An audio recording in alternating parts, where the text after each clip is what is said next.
नमस्कार, आप देख रहे हैं मुद्दा और मैं हूं आपके साथ चंद्रशेखर त्रिशूल। सुप्रीम कोर्ट ने मुख्य चुनाव आयुक्त और चुनाव आयुक्तों की नियुक्ति पर गुरुवार को ऐतिहासिक फैसला सुनाया। कोर्ट ने आदेश दिया कि पीएम, लोकसभा में नेता प्रतिपक्ष और सीजेआई का पैनल इनकी नियुक्ति करेगा। पहले सिर्फ केंद्र सरकार इनका चयन करती थी। 5 सदस्यीय बेंच ने कहा कि ये कमेटी नामों की सिफारिश राष्ट्रपति को करेगी। इसके बाद राष्ट्रपति मोहर लगाएंगे। उच्च न्यायालय ने अपने आदेश में साफ कहा कि यह प्रोसेस तब तक लागू रहेगा जब तक संसद चुनाव आयुक्तों की नियुक्ति को लेकर कोई कानून नहीं बना देती। सुप्रीम कोर्ट ने अपने फैसले में कहा कि यह चयन प्रक्रिया सीबीआई डायरेक्टर की तर्ज पर होनी चाहिए।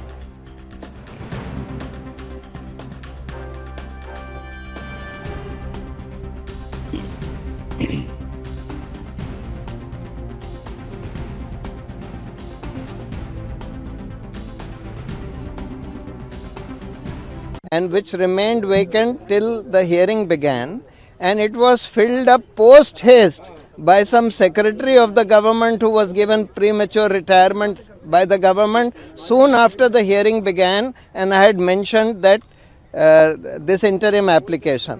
So the court has also said something about that appointment. We will need to see that judgment to see what they have said about that appointment of the third election commissioner, which happened while the hearing was. तो अब चुनाव आयुक्त की नियुक्ति को लेकर कहीं ना कहीं सुप्रीम कोर्ट का यह फैसला आने वाले समय में नजीर बनेगा और लगातार चुनाव सुधारों को लेकर देश में चर्चा होती रही। अब मुख्य चुनाव आयुक्त और चुनाव आयुक्त की नियुक्ति की मौजूदा प्रक्रिया को बदल दिया गया है। सुप्रीम कोर्ट ने कहा है कि अब मुख्य चुनाव आयुक्त और चुनाव आयुक्त की नियुक्ति सीबीआई चीफ की तरह होगी। एक कमेटी बनेगी जिसकी सिफारिश पर राष्ट्रपति आयुक्तों की नियुक्ति करेंगे। सुप्रीम कोर्ट ने मौजूदा प्रक्रिया को खारिज कर दिया है। अदालत ने कहा कि अब मुख्य चुनाव आयुक्त और चुनाव आयुक्त की नियुक्ति का भी वही तरीका होगा जो सीबीआई चीफ की नियुक्ति का है। सुप्रीम कोर्ट की 5 जजों की बेंच ने यह फैसला लिया और कहा कि अब यह नियुक्ति प्रधानमंत्री, लोकसभा में विपक्ष के नेता और चीफ जस्टिस की कमेटी की सिफारिश पर राष्ट्रपति करेंगे। अब तक मुख्य चुनाव आयुक्त और चुनाव आयुक्त की नियुक्ति केंद्र सरकार करती थी। Justice KM. Joseph, justice Ajay Rastogi, justice Aniruddha Bose, justice Hrishikesh Roy और जस्टिस सी.टी. रविकुमार की बेंच ने यह फैसला सुनाया। अब चुनाव सुधारों को लेकर एक बड़ा दखल सुप्रीम कोर्ट की ओर से। तो क्या वाकई में कहीं ना कहीं चुनाव आयोग पूरी तरह से निष्पक्ष और चुनाव के दौरान होने वाले नियमों और अनुशासन को लेकर आने वाले समय में पूरी तरह से चाक चौबंद? क्या कांग्रेस अब आगे चुनाव आयोग को लेकर टिप्पणी नहीं कर पाएगी? और क्या ये फैसला नए चुनाव आयुक्त की नियुक्ति,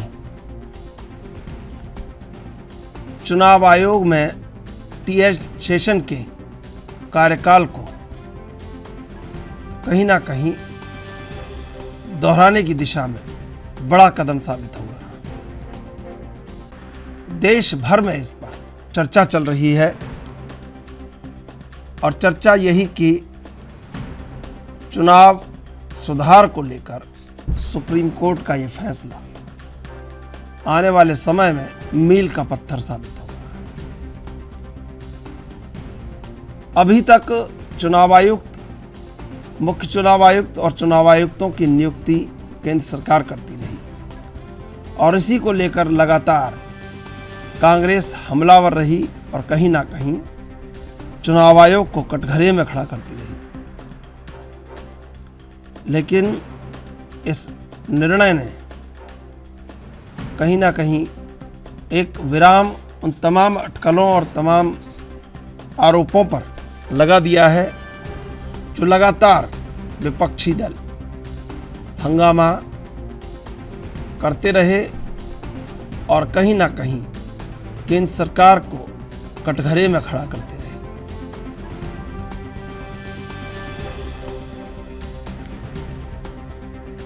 तो चुनाव आयोग बड़े बदलाव की ओर, और इस बदलाव से आने वाले चुनावों में 2023 और 2024 कितना असर पड़ेगा ये भी देखना होगा।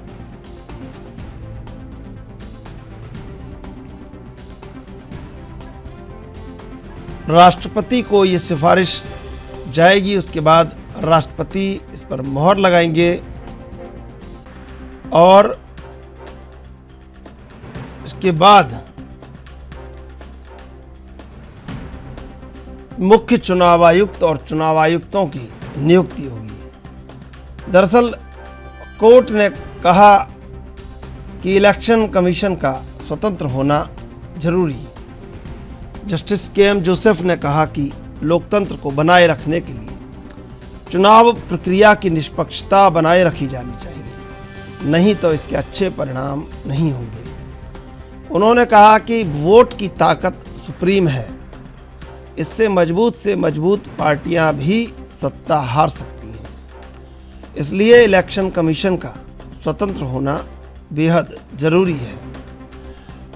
यह भी जरूरी है कि यह अपनी ड्यूटी संविधान के प्रावधानों के मुताबिक और कोर्ट के आदेशों के आधार पर निष्पक्ष रूप से कानून के दायरे में रहकर निभाए।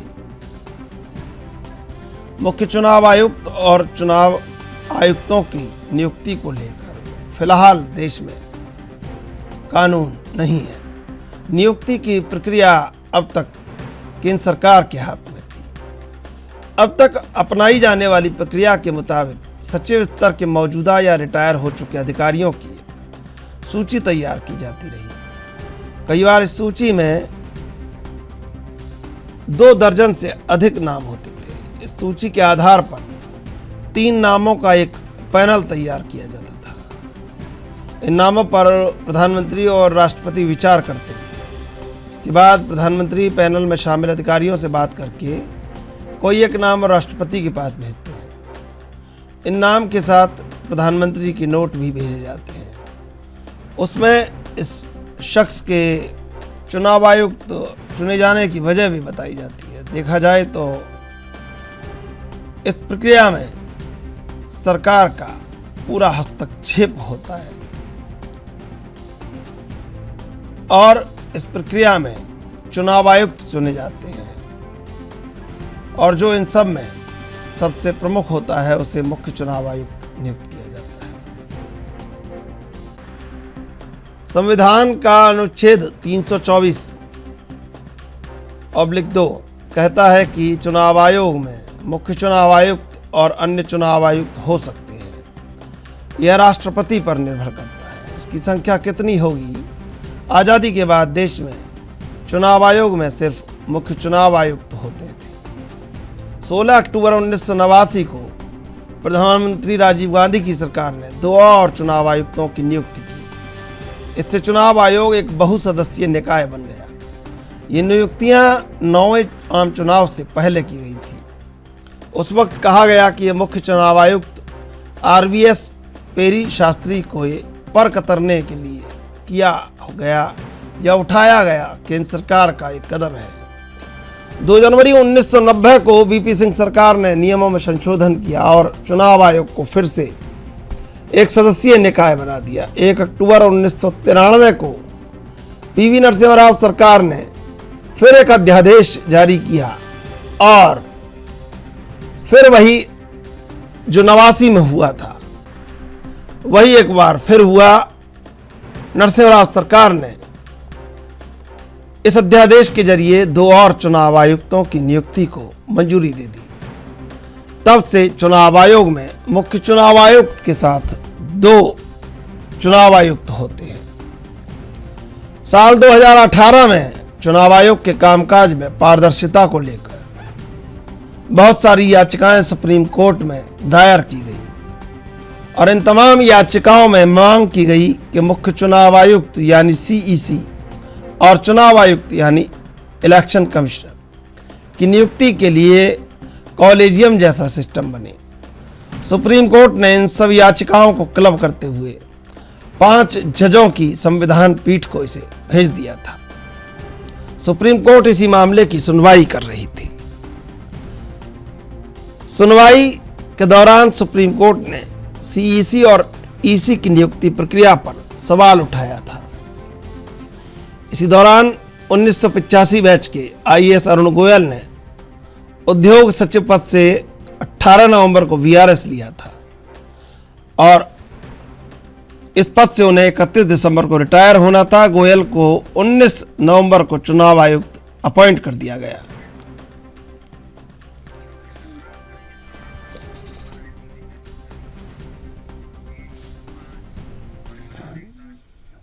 इस मुद्दे पर चर्चा करेंगे। 3 मेहमान हमारे साथ मौजूद हैं। आशुतोष शर्मा, राजनीतिक विश्लेषक, मुन्ना खान, नेता कांग्रेस, प्रदीप भटनागर, नेता बीजेपी। आप तीनों का स्वागत है एनबी न्यूज पर। सबसे पहले आशुतोष जी आपके पास आएंगे। आशुतोष जी, क्या लगता है चुनाव सुधार की दिशा में ये बड़ा कदम है, ये फैसला कहीं ना कहीं मील का पत्थर साबित होगा?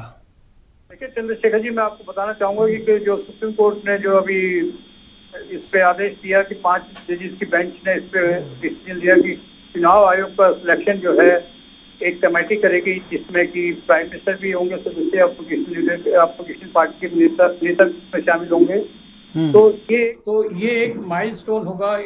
This will be game changer in Indian politics. अभी तक जो है कि जैसे कि चुनाव आयोग को अभी अपॉइंट किया गया, कुछ दिन पहले रिटायरमेंट से पहले उनकी नियुक्ति की गई और उन्होंने जो भी फैसले लिए लोगों को कुछ अटपटे से लगे। ये जो फैसला है आगे, अभी तक सेक्शन आर्टिकल 324 क्लॉज 2 में जो है चुनाव आयोग का नियुक्ति का जो है वो प्रेसिडेंट करते थे with help of the minister of councils till the parliament is enacted. But here in this case as an exception चुनाव कमीशन का नियुक्ति की गई और चुनाव आयोग की नियुक्ति पर लोगों को सहमति नहीं थी, एक तरफा फैसला था और चुनाव आयोग ने जो फैसले लिए पार्टी को मान्य नहीं थे, जिसकी वजह से सुप्रीम कोर्ट को पहुंचे। सुप्रीम कोर्ट का ये फैसला एक माइलस्टोन होगा और इंडियन पॉलिटिक्स में गेम चेंजर होगा। ठीक है। प्रदीप भटनागर जी, आपके बाद सत्ता में आने के बाद बहुत सुधार हुए हैं और एक बात और कहना चाहूँगा कि राहुल गांधी ने कैम्ब्रिज यूनिवर्सिटी में कहा है कि मेरे फ़ोन में भी पेगासस सॉफ्टवेयर स्पाईवेयर लगा था। तो जो लोग या जिन लोगों ने मॉनिटरिंग करके रिकॉर्डिंग सुनी है उनको भी पार्टी से निकाल दीजिएगा। वो भी एक बड़ा खतरा है पार्टी के लिए, क्योंकि वो भी कुछ ना कुछ कहेंगे आने वाले दिनों में। क्या लग रहा है कि मुख्य चुनाव आयुक्त की नियुक्ति को लेकर जो फैसला आया है, अब विपक्ष और तमाम जो कांग्रेस और विरोधी दल थे आपके ऊपर कोई इल्जाम नहीं लगा पाएंगे?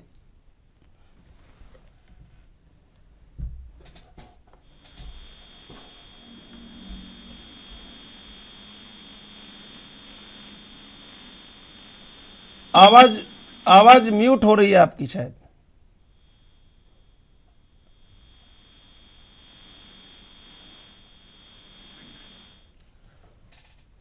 सुनवाई के दौरान सीईसी और ईसी की नियुक्ति पर सीनियर एडवोकेट प्रशांत भूषण ने सवाल उठाया था और इसी दौरान आपको बता दें कि आईएएस अरुण गोयल को लेकर ये सवाल था। अभी लेंगे एक छोटा सा ब्रेक, ब्रेक के बाद फिर हाजिर होंगे।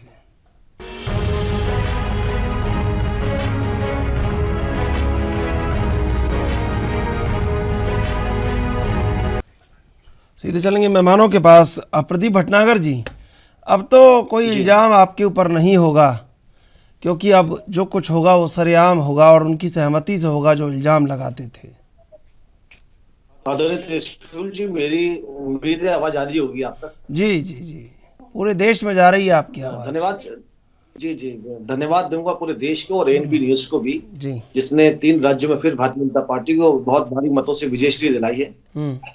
और जो कब्र की बात कर रहे थे और कब्र के नीचे घुस गए, मैं उन्हें भी शुभकामनाएं देना चाहूंगा। अभी आपने 2-3 विषय बोले थे, एक तो निर्वाचन आयोग और एक पेगासस का आपने विषय। देश के राजनीतिक दल बोलूं या पहले उसके विषय बोलूं या पहले निर्वाचन आयोग के बारे में बता देता हूँ आपको। पहले निर्वाचन आयोग के बारे में बोल लीजिए। जी बिल्कुल त्रिशूल जी, निर्वाचन आयोग पे सदैव वो लोग उंगली उठाते रहे हैं जिन्होंने इसकी स्थापना करी, जिन्होंने निष्पक्ष चुनाव को देश में कराने की और करने की कसम खा के शुरुआत कराई। आज उनके ही पूर्वज दुखी हो रहे होंगे। जो हमारी औलादें हैं या हमने जो औलाद आगे जो नवनिर्माण पार्टी के लिए करी थी शुरुआत, आज वो भी सोचती होगी कि निर्वाचन आयोग पे सदैव हर बार जब भी हारते हैं या हार का मुंह देखना पड़ता है तो निर्वाचन आयोग पे उंगली उठाते हैं। ये बड़ी विडंबना है जो देश में सालों साल से चुनाव कराते आ रही, चाहे विधानसभा से लेके जिला पंचायत तक चुनाव हो, लोकसभा तक के चुनाव हो, राष्ट्रपति तक के चुनाव हो, यहाँ तक कि और देशों में भी निर्वाचन आयोग अपनी सुविधाएं देता है, उस पे ये लोग उंगली उठाते हैं। जी, आप जो सुप्रीम कोर्ट ने इसके विषय को जो बोला है, क्या करा है इसमें?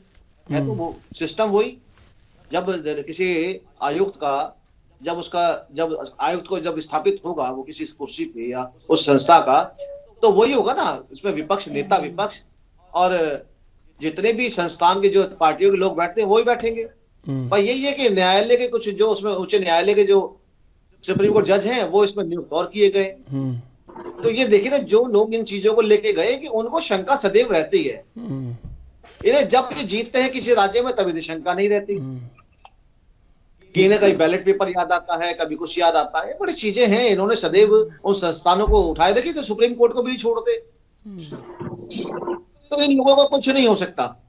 आप कितनी संस्था बना लीजिए, कितने आप सुप्रीम कोर्ट के पैनल बना लीजिए, आप इन्हें खुश नहीं कर सकते। इनके भीतर ऐसा हौसला नहीं है ना कि 2 सीटें जीत के और पूरा क्रेडिट ले जाएं। अब इनको भले से और 2 सीट मिल गई हो तो उसकी खुशी है, मना नहीं पा रहे हैं। इसका गम मना रहे हैं कि कैसे 3 राज्यों में बीजेपी ने सरकार बना ली। देखिए त्रिशूल जी, जब तक आप एक नेगेटिव बात करना देश में नहीं छोड़ेंगे, आप धरातल में घुसते चले जाएंगे और आप दूसरी दुनिया में चले जाएंगे, पाताल लोक में चले जाएंगे। जब तक आप देश के बारे में उल्टा सीधा बोलना नहीं छोड़ेंगे, आज देश का छोटे बच्चा से लेके बड़ा नागरिक तक, बुजुर्ग तक, जो हमारे देश के, वो देश की बुराई नहीं सुनना चाहता। और सदैव आप देश की बुराई करते हैं, अच्छाई कभी नहीं भूलते। देखिए फिर वो छोटा काम किया ना नेता विपक्ष ने, विदेश में जाके कितनी तारीफ करी जाके। इन्हें यहाँ डर लगता है, इनको अभी जम्मू कश्मीर अपनी बहन जी के साथ जब ये बर्फ से खेले तब डर नहीं लगा इन्हें। जब वहां साइकिलिंग कर रहे थे या बाइक साइकिलिंग कर रहे थे तब इन्हें डर नहीं लगा वहां पे। या अल्पसंख्यकों को डर लगता है यहाँ पे। आप विषय देखिए ना, आप विदेश में जाके क्या कहना चाहते हैं। आप G20 करा रहे जो कभी आप कभी नहीं करा पाए। आज इतने बड़े देश हैं, आज आपको गले लगाते हैं, आगे बढ़ के आपसे मिलते हैं और आप विदेश में ये छवि देना चाहते हैं। ये जो पेगासस मामला जो बोला था आपने, मैं तो पूछना चाहूंगा आदरणीय आपके माध्यम से आगे राहुल जी से, और आप क्या बात फोन पे करते हैं जो आपको डर लगा रहा है कि आपकी जासूसी होती है? क्या आप सदैव चाइना को खबर भेजते रहते हैं या पाकिस्तान को खबर भेजते रहते हैं और देशों को कुछ हमारे अंदरूनी देश की चीजें हैं वो बेचते हैं? ये राहुल जी को बतानी चाहिए। आज तक ये कांग्रेस आज तक FIR नहीं करा पाई एक बार भी। क्यों नहीं कराई आपने FIR? आप उंगली तो उठाते मगर FIR नहीं कराते। अरे भाई कंप्लेंट कराइए आप पेगासस की, भाई हमारा जो फोन है वो टेप होता है और इसकी FIR कराइए, उसकी जांच कराइए। कोर्ट जाएंगे मगर FIR नहीं कराएंगे। ठीक है। ये जुटलानी राजनीति जो ये कर रहे हैं, ये नतीजा इनका यही है जो इनका हाल चल रहा है। ठीक है।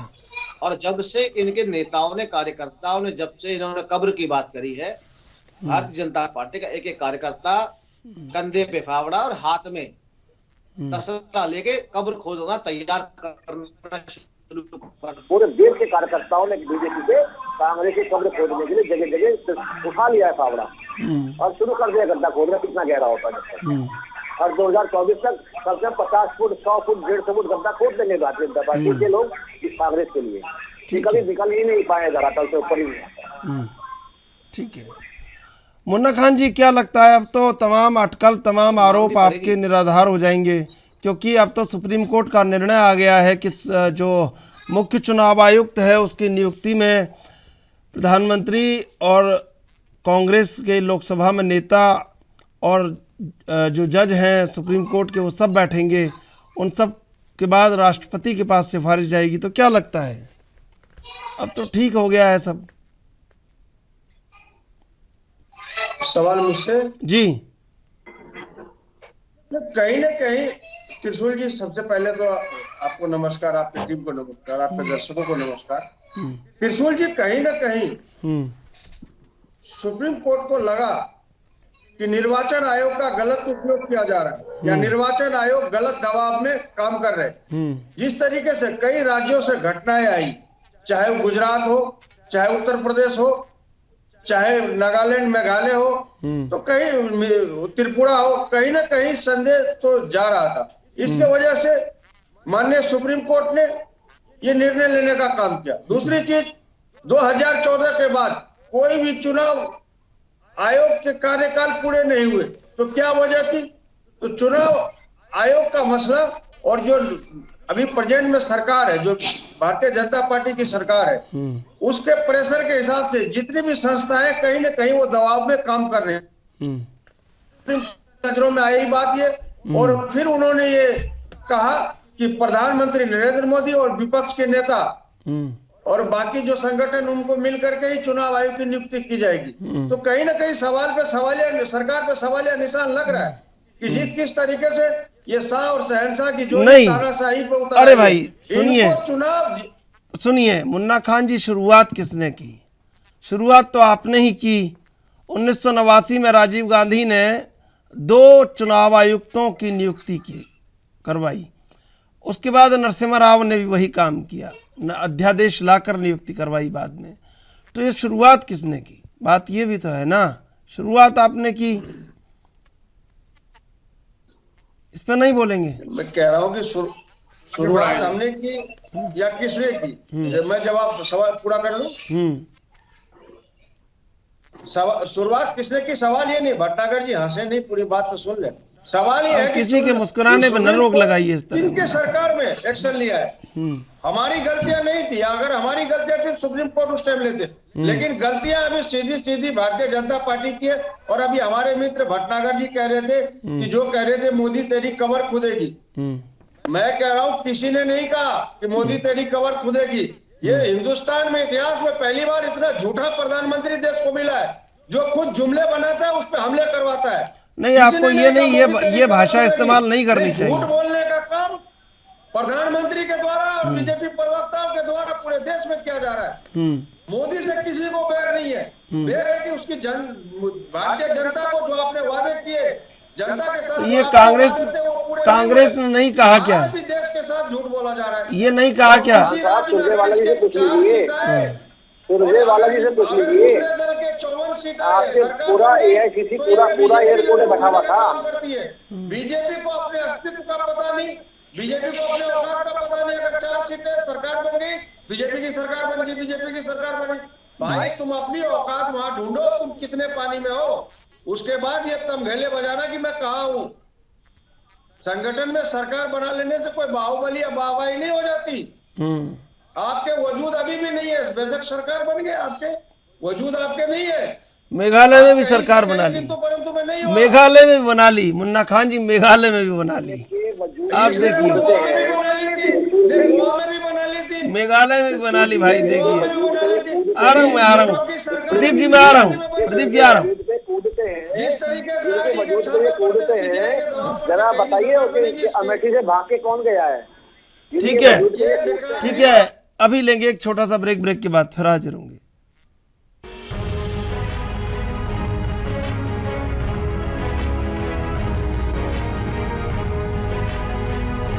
सीधे चलेंगे मेहमानों के पास। आशुतोष जी, क्या बड़ा बदलाव नजर आएगा इस प्रक्रिया के बाद, इस निर्णय के बाद? लोग जाते हैं जो पढ़े एक बार रुक जाइए भाई, रुक जाइए। जिनके डिग्री का पता प्रदीप है, वो जी, कैम्ब्रिज यूनिवर्सिटी मुन्ना में खान जी रुक जाइए भाई। कैम्ब्रिज यूनिवर्सिटी में मुन्ना खान जी रुक जाइए। उनका क्या काम? मुन्ना खान जी रुक जाइए। आशुतोष जी।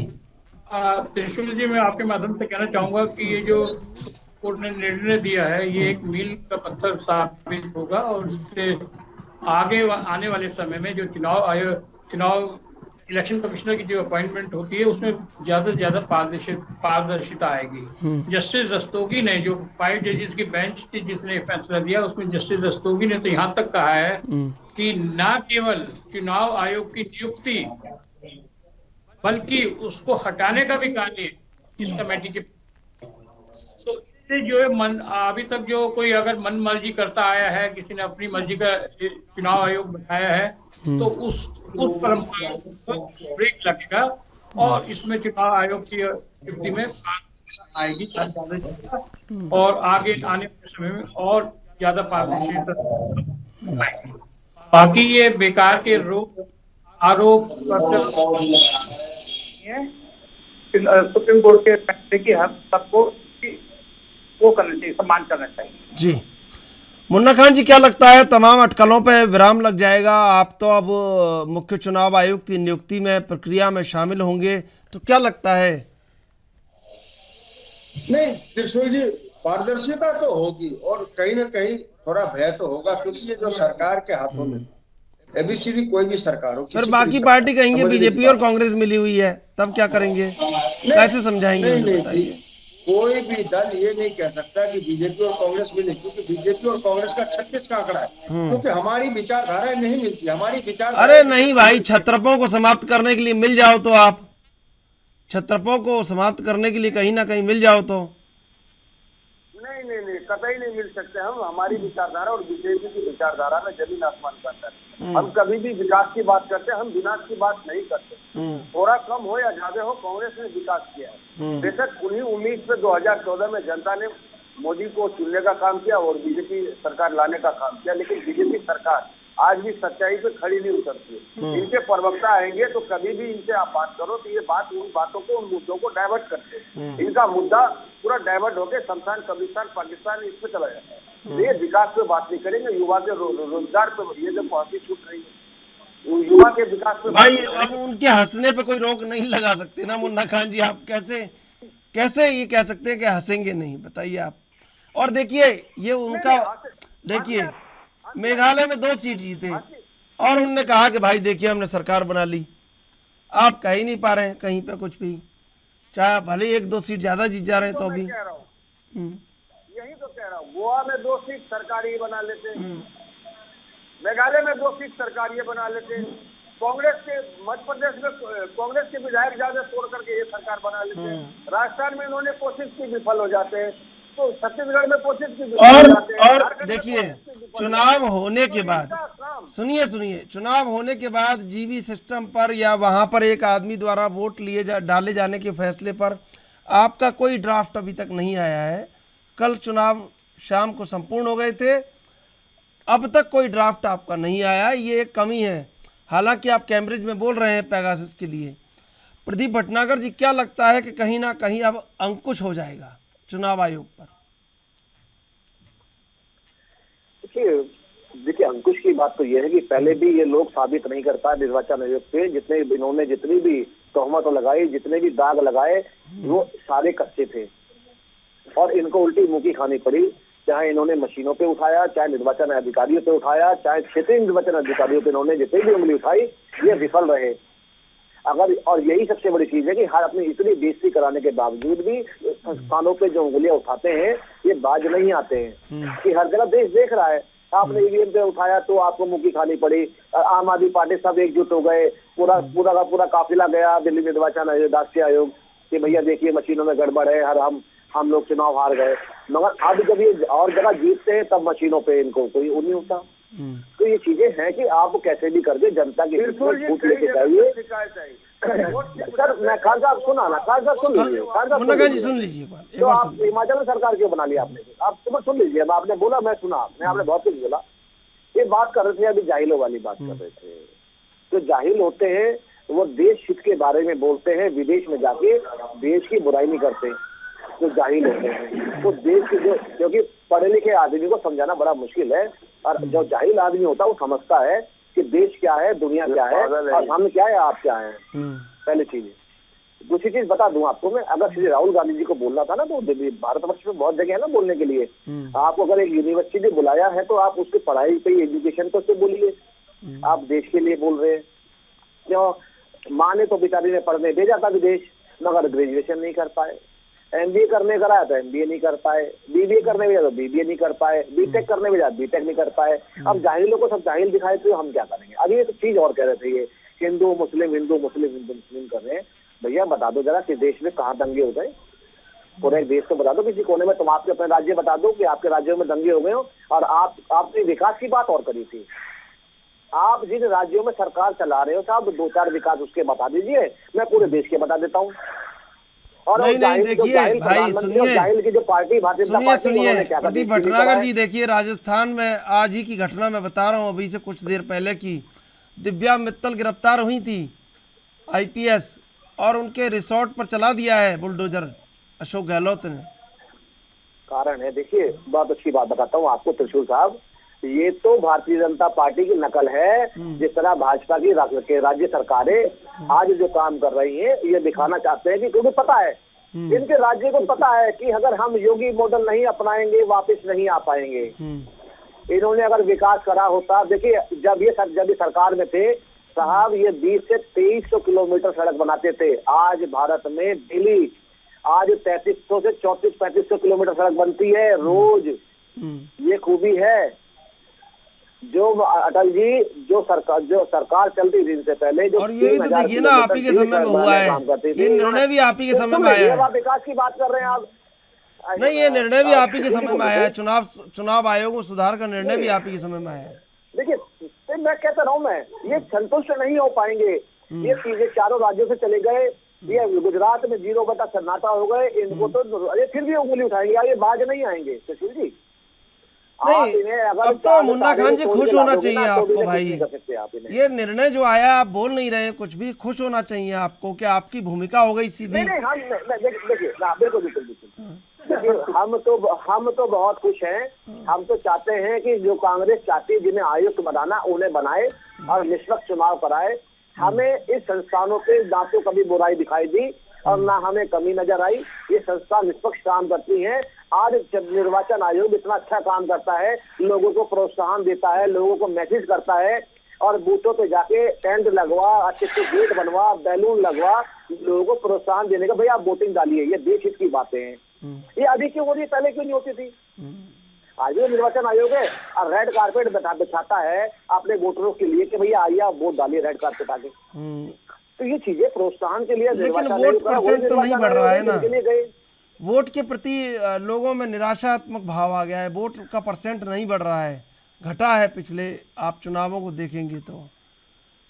और प्रचार से ज्यादा कहीं ना कहीं विश्वास की भी आवश्यकता थी, वो शायद इस निर्णय से मजबूत होगा।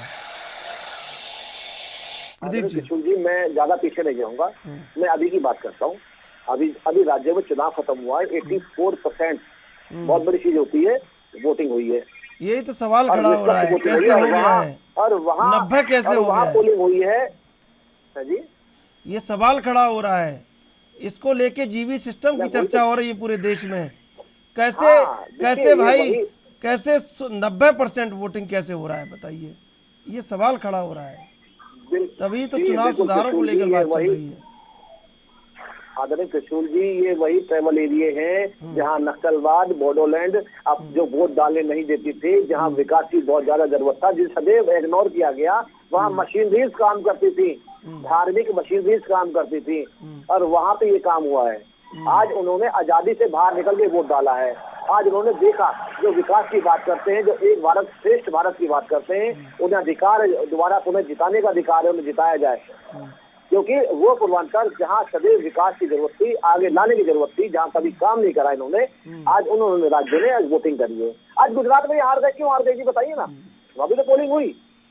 चलिए मुन्ना खान जी, चलिए मैं आ रहा हूँ आपके पास। 64 भी हुई। मुन्ना खान जी, आपने एक शब्द भी नहीं बोला, आपने एक शब्द भी नहीं बोला कि आपकी भूमिका मजबूत हो गई है, सशक्त हो गई है। अब चुनाव आयुक्त की जो नियुक्ति होगी उसमें आप भी खड़े होंगे, तो ये ठीक नहीं है। सबसे पहले तो त्रिशूल जी में बिल्कुल सरल तरीके से समझने की जरूरत है। आपने कहा कि 90% वोटिंग है, ये बात सत्यता है। अगर भारतीय जनता पार्टी का बस चले तो 190% वोटिंग भी हो सकती है। लेकिन सवाल ये है कि कांग्रेस पार्टी मजबूत नहीं हुए। ये हाँ, देश की जनता, जिसका विश्वास मजबूत हुआ है, लोकतंत्र मजबूत हुआ है, कहीं न कहीं पारदर्शिता तरीके से चुनाव होंगे और लोगों का भरोसा जगेगा और लोगों का विश्वास जगेगा। ये मजबूती मिली है।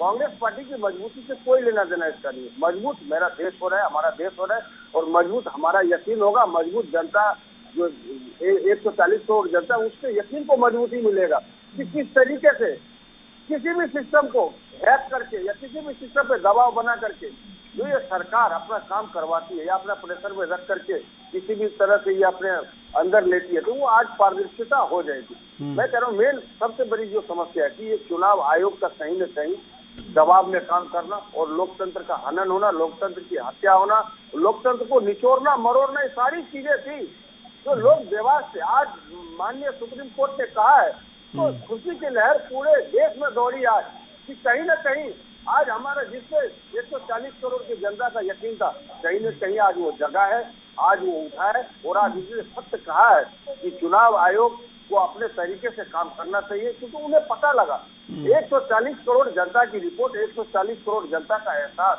140 करोड़ जनता का यकीन कहीं न कहीं उसके दिल में ठेस पहुंचाया कि कहीं न कहीं गलत हो रहा है। ठीक है, भारत एक विशाल देश है, किसी एक व्यक्ति से नहीं चलता।